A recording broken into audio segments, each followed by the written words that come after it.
ada 3 sholat sunnah yang masuk di dalam sholat sunnah muakkadah. Setelah sebelumnya sudah kita bahas tentang sholat rawatib, berarti tidak masuk rawatib di dalamnya. Apa yang 3 itu? Yang pertama sholatul laili, yang pertama sholat lail, atau kemudian biasa disebut dengan sholat tahajud, terkadang juga disebut dengan qiyamul lail. Wa sholatud duha, yang kedua sholat duha.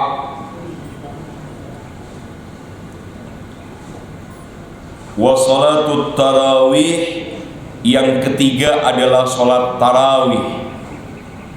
Sholatut tarawih, yang ketiga adalah sholat tarawih. La syakka fi istihbabi qiyamil lail, tidak ada keraguan kesunahan qiyamul lail atau sholat tahajud.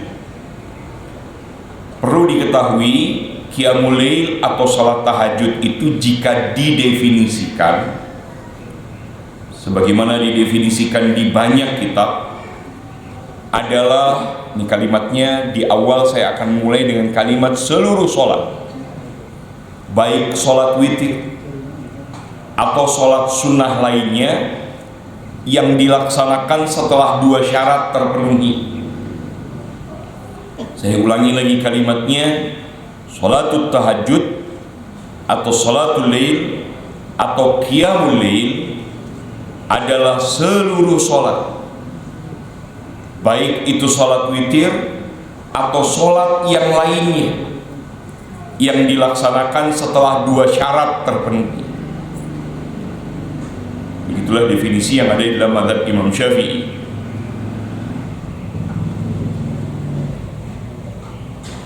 Apa 2 syarat itu?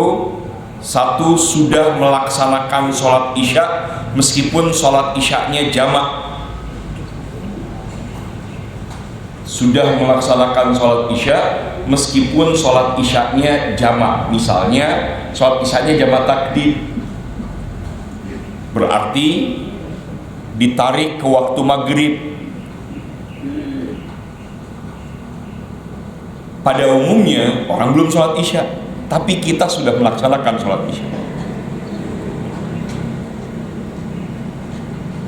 Dan yang kedua syaratnya adalah tidur meskipun sesaat. Bedanya an-naum dengan an-nu'as itu harus dibedakan, karena yang disebut dengan tidur di dalam definisi fikih adalah tidak mendengar suara sekitar. Nah, udah tidur itu artinya sudah nggak dengar suara sekitar. Kalau masih mendengar suara sekitar, itu disebutnya nu'as. Jadi belum memenuhi syarat untuk melaksanakan sholat tahajud. Jika sudah bleilah, udah nggak ada suara, berarti sudah syarat tahajud sudah terpenuhi. Meskipun hanya 5 menit. Biasanya tidur kayak begitu tuh nikmat, masya Allah. Tidur gitu tuh nikmat. Tapi kalau masih itu belum disebut tidur, jadi belum memenuhi syarat tidur. 2 syarat ini terpenuhi, maka sholat tahajud sudah boleh terlaksana. Ada pertanyaan, berapa minimalnya, berapa maksimalnya rakaat sholat tahajud? Berdasarkan keterangan dari banyak ulama, sholat tahajud itu minimalnya 1 rakaat, karena mengikuti 1 rakaatnya minimal sholat witir. Berapa rakaat maksimalnya? Tidak ada rakaat maksimalnya. Bahkan tercatat banyak para sahabat yang sholat tahajudnya 1000 rakaat. Nggak kebayang pas sama kita 1000 rakaat. Yang 100 rakaat aja tepar begitu. Tapi Imam Al-Haddad diantaranya yang paling ringan lah. Imam Al-Haddad Shahibur Ratib itu setiap malam sholat tahajudnya 100 rakaat. 1 rakaat tadi udah alhamdulillah. 100 rakaat ini Masya Allah. Duh, kalau dengar kayak begitu rasanya kecil kita tuh. Nggak ada apa-apanya gitu. 100 rakaat setiap hari, nggak usah lah yang 1000 rakaat. Imam Syadzili itu termasuk yang 1000 rakaat setiap hari. Makanya kemudian definisinya sudah jelas, semua sholat, baik sholat witir atau yang lainnya. Nah, ibu-ibu suka bertanya, bagaimana terkait dengan hadis sholat witir itu dijadikan sebagai penutup sholat? Iya, kalau bisa jadikan sholat witir itu sebagai penutup sholat malam.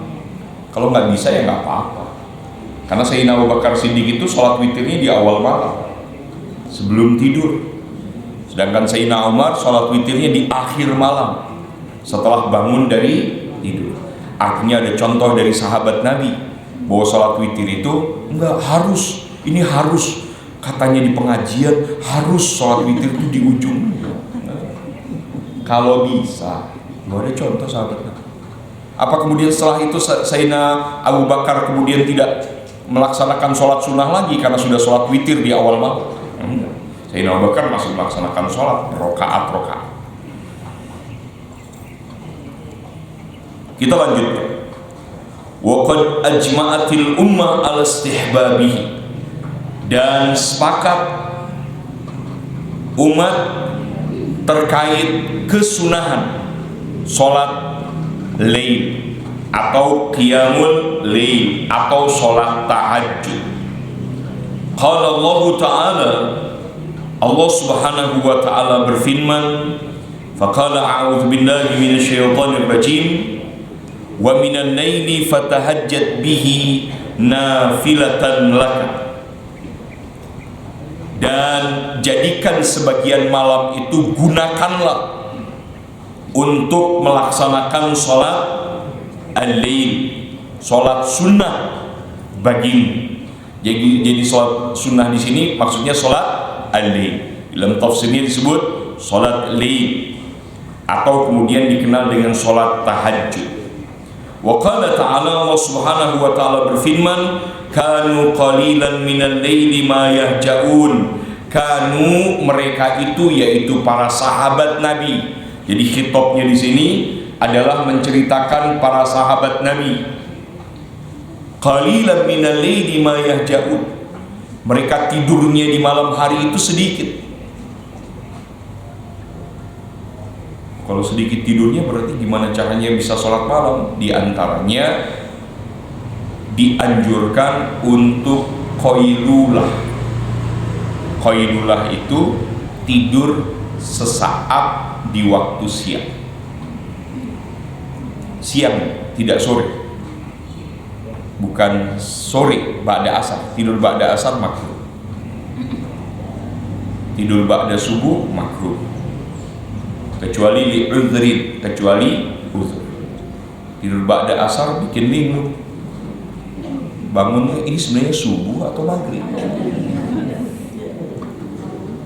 Tidur ba'da subuh hilang keberkahan, jauh dari berkah, mengundang berbagai penyakit. Tidur ba'da subuh itu mengundang berbagai penyakit dan kehilangan keberkahan. Yang kedua, nah ini yang penting, bahkan sangat penting, meninggalkan maksiat di waktu siang agar malamnya bisa bangun malam. Dan yang ketiga, mengurangi makan.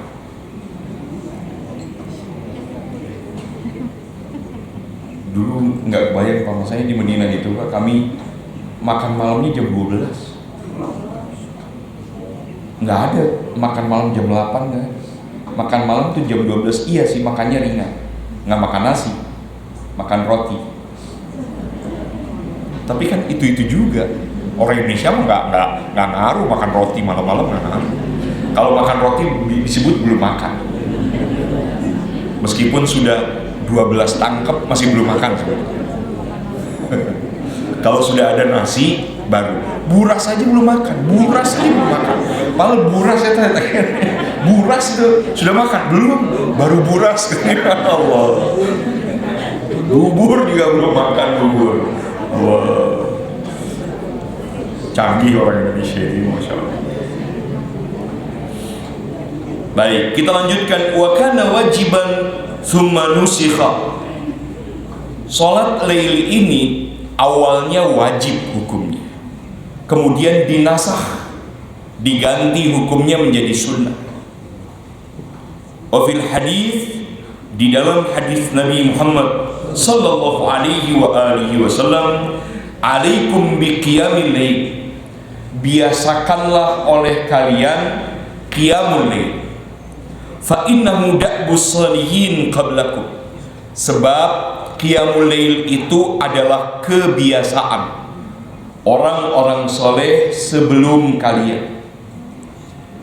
Wa qurbatun lakum ila rabbikum, salat lail itu dapat mendekatkan diri kalian kepada Rabb kalian. Wa maghfaratun lisayyi'at, melebur dosa-dosa kalian. Wa manhatun anil ismi, dan menyelamatkan diri kalian dari dosa. Hadis ini diriwayatkan oleh Imam Hakim, rawahul Hakim wa qala innahu ala syartil Bukhari. Ini sesuai dengan syarat Imam Bukhari. Wa fil khabar aywan, di dalam khabar yang lain, man shalla fi lailatin bimi'ati ayatin, masya Allah, siapa saja yang sholat malam itu membaca 100 ayat. Kami pernah bertanya, bagaimana dengan 100 ayat tapi hitungannya ayat yang sama? Jadi Al-Ikhlas diulang-ulang, sama nggak? Sama. Jadi hitung 100 ayat itu tidak harus kemudian berbeda surat.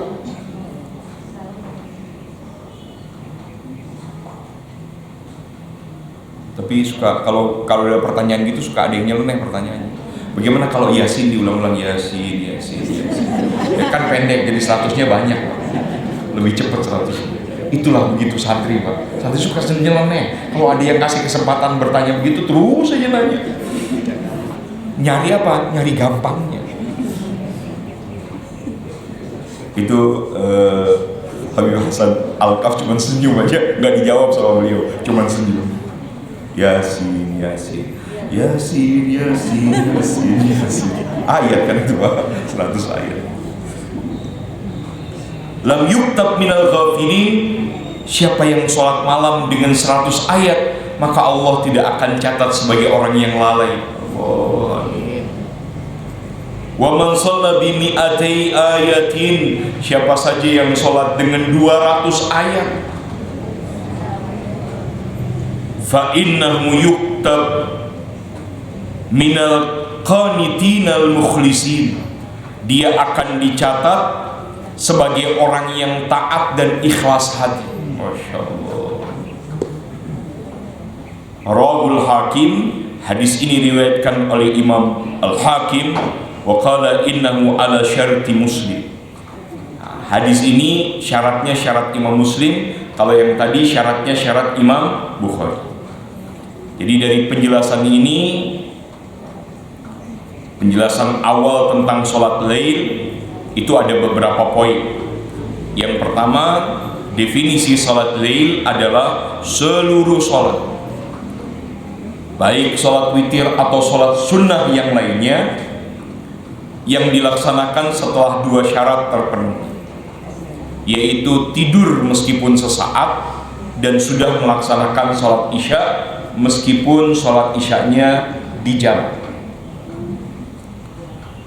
Yang berikutnya adalah berapa minimalnya sholat witir. Minimalnya 1 rakaat, maksimalnya tidak ada batas.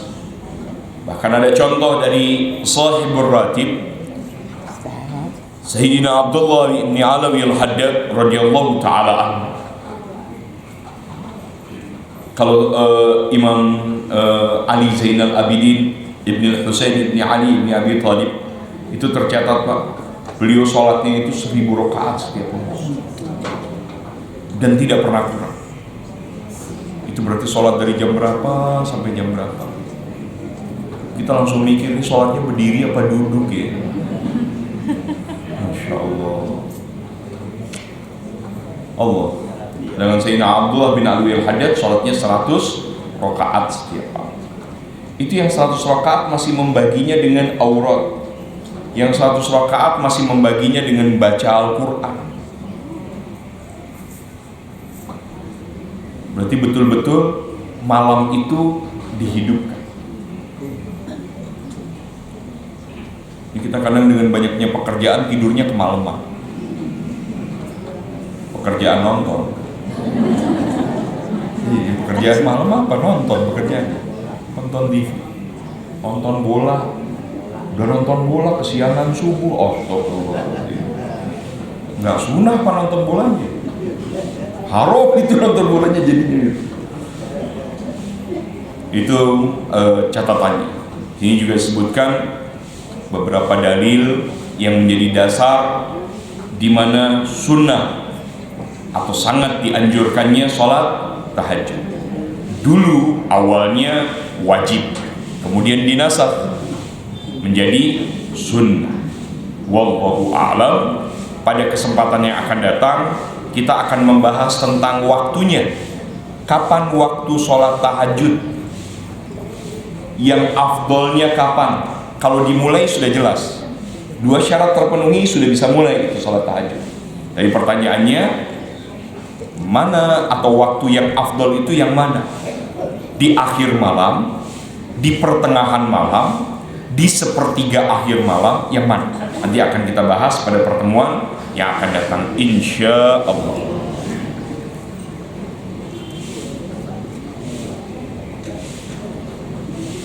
Ada yang bertanya, apa hukumnya sujud sehabis sholat? Yang jelas bukan sujud sholat. Yang jelas bukan sujud sholat. Karena sujud itu ya adanya di dalam sholat.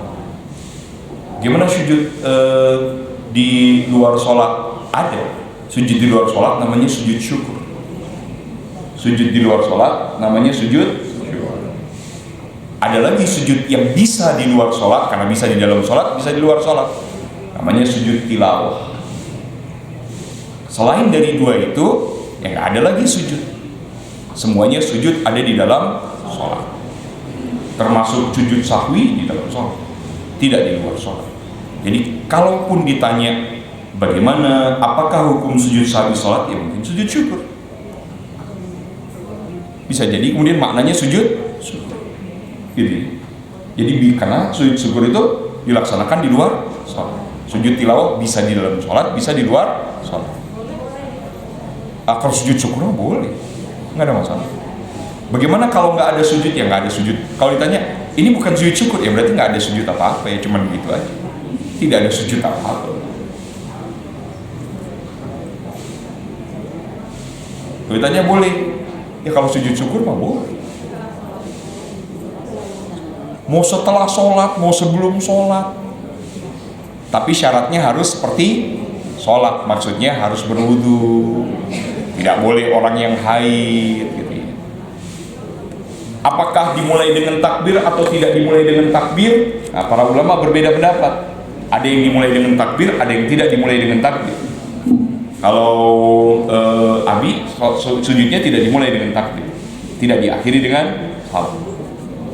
Kami melihatnya begitu. Termasuk sujud tilawah. Kami melihat kalau di Madinah dimulai dengan takbir, diakhiri dengan salam. Tapi posisinya duduk, tidak posisi berdiri. Jadi Allahu Akbar, sujud, kemudian Assalamualaikum warahmatullahi wabarakatuh, Assalamualaikum warahmatullahi wabarakatuh. Di Jeddah kami melihat ada kelompok yang kemudian pakai takbir dan pakai salam, ada yang tidak pakai takbir, tidak pakai salam. Tapi harus menghadap kiblat. Jadi nggak bisa sujud syukur itu kemana aja, nggak bisa. Dan harus pakai wudhu. Nggak bisa sujud syukur nggak ada wudhunya. Jadi kalau di lapangan bola habis ngegolin kemudian sujud, itu sujud apa gitu. Nah, mereka punya wudhu, sujudnya ke arah kiblat. Nah, kalau punya wudhu sujudnya ke arah kiblat ya mangga aja, silahkan gitu. Itu namanya sujud, ada aturannya. Wallahu a'lam. Kita lanjutkan istighfar rajab.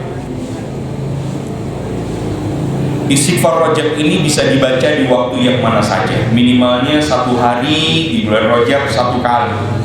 Afdolnya dibaca sebelum tidur atau ba'da isya. Tapi boleh dibaca kapan saja. Al-Fatihah.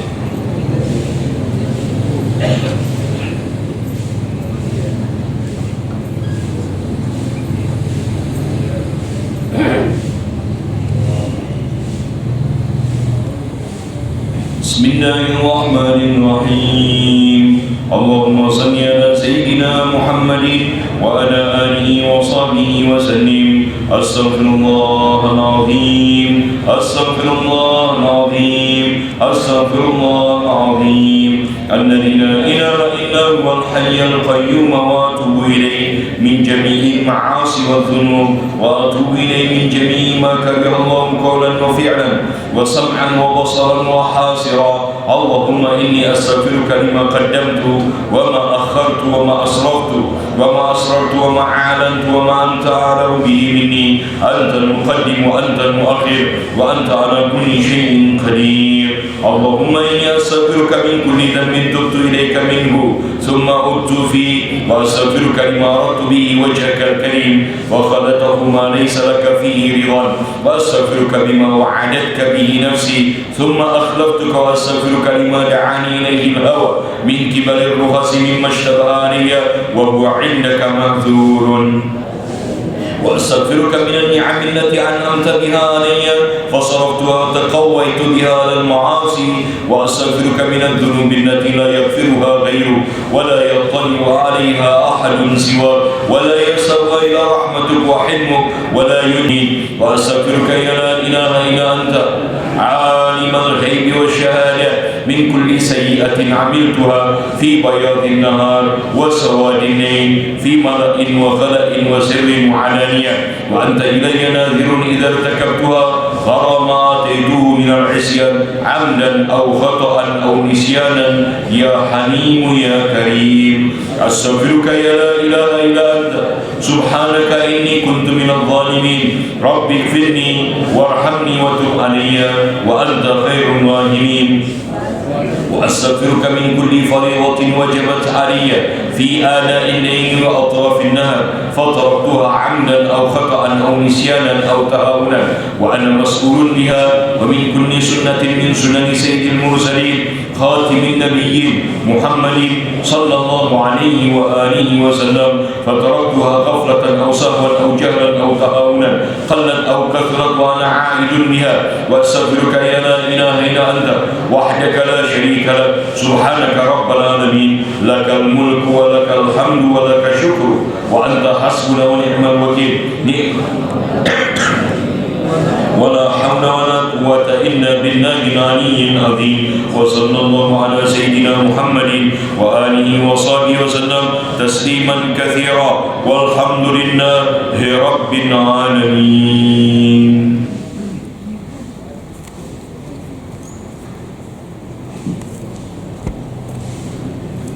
Kita lanjutkan Ihya.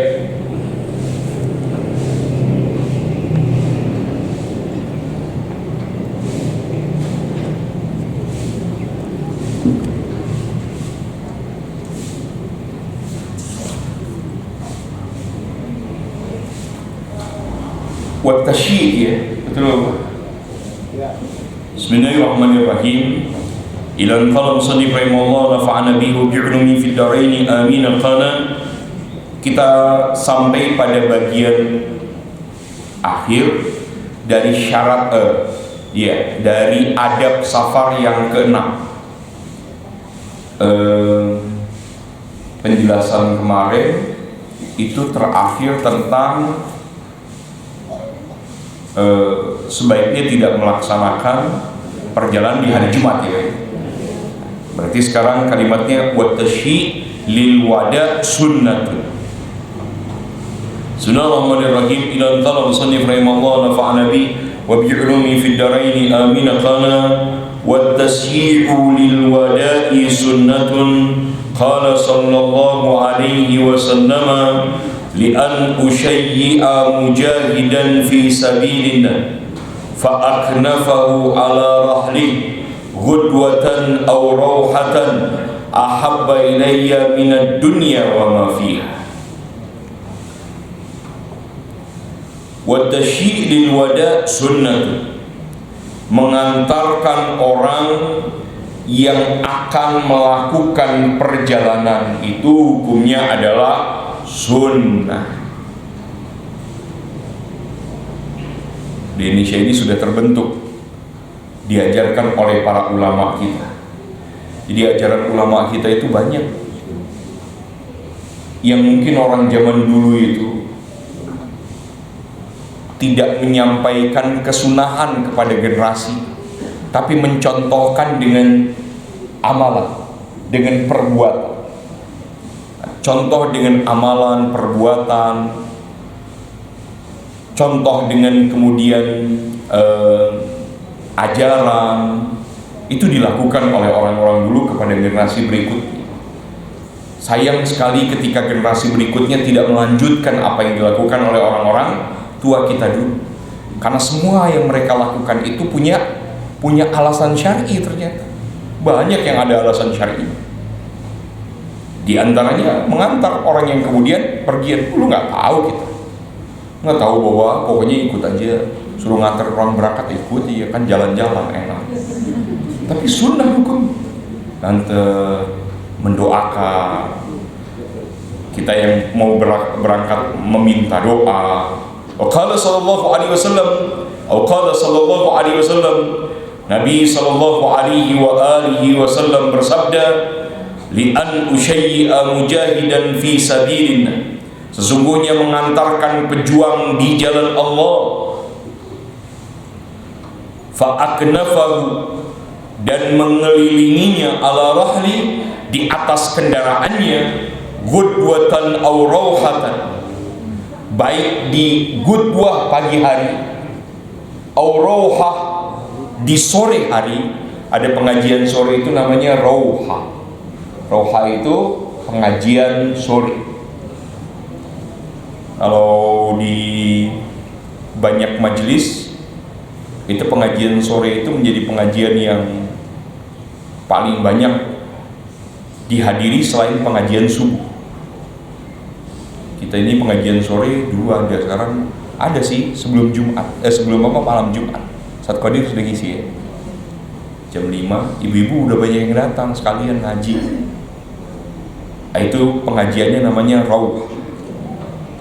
Ahabu ilayya minad dunya wa ma fiha, mengantarkan orang yang melakukan perjalanan, mengelilinginya, mendoakannya, menyampaikan wada, perpisahan, ucapan selamat dan lain sebagainya. Ahabbu ilayya minad dunya wa ma fiha, lebih aku cintai daripada dunia dan seisinya. Makanya yang berangkat umroh satu, yang nganter satu bus. Yang nganter satu bus, masya Allah. Tapi diantar seperti itu tuh seneng, bahagia. Kalau melakukan perjalanan tuh nggak ada yang ngedoain tuh kayaknya kurang. Bahkan kemudian kalau perjalanannya jauh, perjalanannya yang kemudian cukup lama, disunahkan mengadakan perkumpulan tasyakuran. Untuk apa? Untuk mendapatkan doa dari orang-orang yang hadir. Kan sunnah, bawa uang sebelum berangkat, bawa uang. Terus kemudian menitipkan diri kita, orang yang dibawa sama kita, sama orang yang ditinggalkan oleh kita kepada Allah, sambil bacakan itu. Ini diajar orang tua dulu, tapi sunnah ini. Udah beres kita baca, kemudian dikasih kepada fakir miskin, sedekah, baru kita berangkat. Gitu.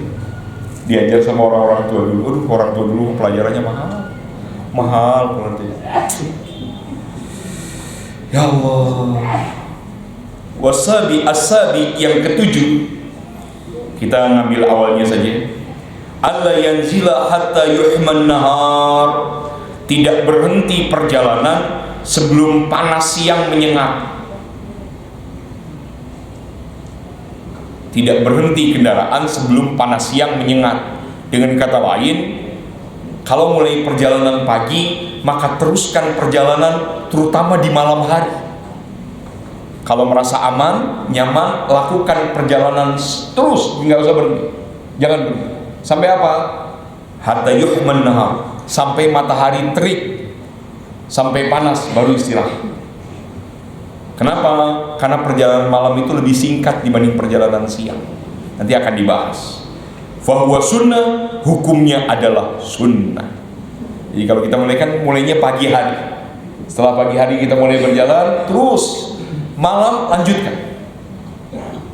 Disunahkan malam, lanjutkan. Mau istirahat, nggak ada masalah. Tapi kalau bisa lanjutkan, lanjutkan. Karena perjalanan malam itu mempersingkat waktu. Kapan berhentinya? Nanti kalau sudah mulai terik, matahari panas, baru berhenti.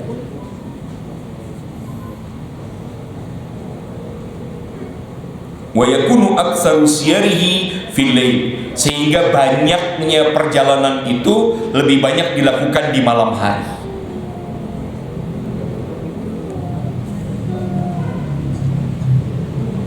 Qala Nabi sallallahu alaihi wasallam, alaikum biduljah. Apa kata Nabi sallallahu alaihi wasallam? Alaikum biduljah, hendaklah kalian melakukan perjalanan pada malam hari. Fa innal ardo tutwa bil-lail, sesungguhnya bumi dilipat pada malam hari. Maksudnya perjalanan lebih singkat. Mala tutwa bin nahar, tidak seperti dilipatnya pada siang hari. Maksudnya siang hari tidak lebih cepat perjalanan dibanding malam hari. Malam hari lebih cepat. Tapi di Pantura dan pantai selatan itu malam padat. Semua ngejarnya malam. Jalan tengah bagaimana? Agak tengah. Jalan tengah agak tengah. Tapi kalau Pantura, pantai selatan itu jadi jalan distribusi semuanya, termasuk perjalanan kendaraan angkutan malam itu dilakukan di Pantura dan selatan, pantai utara dan pantai selatan. Tapi yang tengah enggak, berarti harus mencari jalan yang lebih, ini akan menjadi barokah dan menjadi sunnah kalau kita mencari jalan yang lebih ringkas, lebih mudah. Nggak bisa melakukan perjalanan tapi nggak tahu jalan, kan nggak mungkin. Meskipun ada Google Map, nggak bisa. Nyasar. Jadi sunnah melakukan disasarin gitu sama Google Map. Ya Allah. Hukumnya sunnah tadi kita sudah bahas, nanti kita akan bahas selanjutnya pada pertemuan yang akan datang, insya Allah. Kita minta kepada Allah Subhanahu wa Ta'ala, Allah Subhanahu wa Ta'ala sehatkan kita, afiahkan kita, jaga lahir batin kita semua, wabil khusus kepada guru-guru kita, Abi Kiai Haji Muhammad Husni Tamrin beserta seluruh jamaahnya, seluruh santrinya, seluruh keluarganya. Wabil khusus kepada guru kita Habib Muhammad Rizik bin Habib Hussein Syihab, juga dengan keluarganya.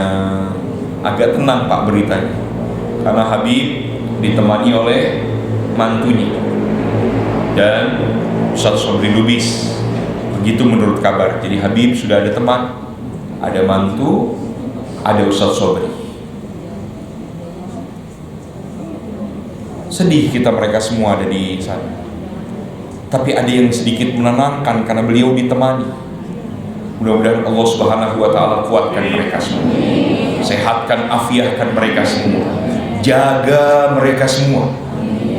diberikan oleh Allah Subhanahu wa taala kemenangan atas musuh-musuhnya. Amin ya rabbal alamin. Jangan lupa juga dihadirkan untuk Umi, untuk anak-anaknya, untuk santri-santrinya.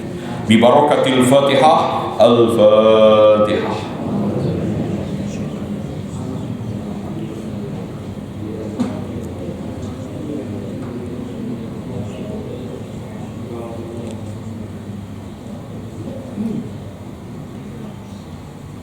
Bismillahirrahmanirrahim. Inna fatahna laka fathan mubina liyaghfira laka Allahu ma taqaddama min dhanbika wa ma ta'akhkhara wa yutimma ni'matahu 'alayka wa yahdiyaka siratan mustaqima wa yansuraka Allahu nasran 'aziza wa kana 'inda Allahi wajihan fid dunya wal akhirah wa minal muqarrabin wajjahtu wajhiya lilladhi fatara as-samawati wal ard. Bismillahirrahmanirrahim. Nasrun minallahi wa fathun karim wa basyiril mu'minin ya ayyuhalladzina amanu kunu أنصار الله كما قال عيسى ابن مريم للحواريين وأنصاري إلى الله قال الحواريون نحن أنصار الله الله لا إله إلا هو الحي القيوم لا تأخذه سنة ولا نوم له ما في السماوات وما في الأرض من ذا الذي يشفع عنده إلا بإذنه يعلم ما بين أيديهم وما خلفهم ولا يحيطون بشيء من علمه إلا بما شاء وسع كرسيه السماوات والأرض ولا يؤوده حفظهما وهو العلي العظيم. بسم الله الرحمن الرحيم.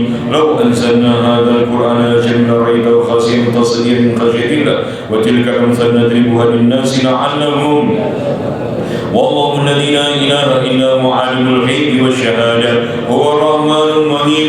والله الذي لا إله إلا هو الملك القدوس السلام المؤمن المهيمن العزيز الجبار المتكبر سبحان الله عما يشركون. والله الخالق البارئ المصور له الأسماء الحسنى يسبح له ما في السماوات والأرض وهو العزيز الحكيم.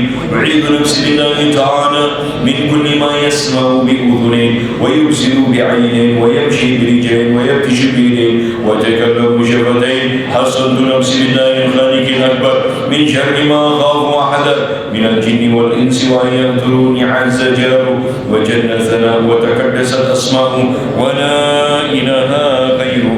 اللهم إني أجعلك في نور آلائي وأعوذ بك من شرورهم وتحيرهم ومكرهم مكائدهم.